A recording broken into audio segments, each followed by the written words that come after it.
आता सविस्तर बातम्या। MD ड्रग्ज प्रकरणात चर्चेत आलेल्या चंद्रपूर शहरातील जटपुरा गेट परिसरातील इटनकर पान सेंटरवर अन्न व औषध प्रशासन, पोलीस आणि चंद्रपूर महानगरपालिका यांच्या संयुक्त पथकाने आज गुरुवारी कारवाई करून दुकान सील केले। काही दिवसाआधी इटनकर पान ठेल्यावर छापा टाकून 104 ग्रॅम अंमली पदार्थ जप्त करण्यात आला होता। त्यानंतर मालक ओम इटनकर याच्यावर गुन्हा दाखल करण्यात आला होता।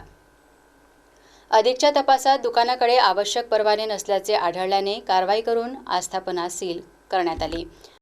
जिल्ह्यात अंमली पदार्थ विक्रेते व सेवन करणाऱ्यांविरोधातील मोहीम सुरू असून अशा कारवाया यापुढेही सुरू राहणार असल्याचे पोलीस अधीक्षक यांनी सांगितले।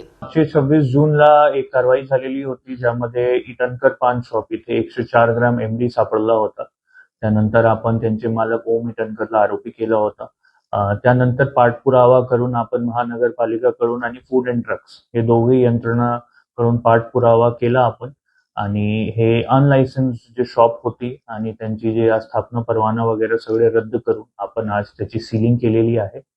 आणि याच्यातून जेवढी आस्थापना हे इलिगल ऍक्टिव्हिटीज मध्ये इन्व्हॉल्ड आहे त्यांच्यावर थोडा वचक होईल आणि कायद्यामध्ये त्यांना असं करता येणार नाही हे त्यांच्यापर्यंत मेसेज आहे। अंमली पदार्थ विक्रेता यांच्यावर सतत पोलिसांची कारवाई सुरू आहे। काल पण आपण वेगवेगळे 2 कारवायामध्ये 2 किलो गांजा पकडलेला आहे। तर एक ड्रग्स बद्दल 0 टॉलरन्स पॉलिसी आहे पोलिसांची, आणि चंद्रपूर पोलीस सतत असे विक्रेता आणि सेवनकर्ता दोघांचे शोधमध्ये आहे आणि आपली कारवाई सतत सुरू राहते।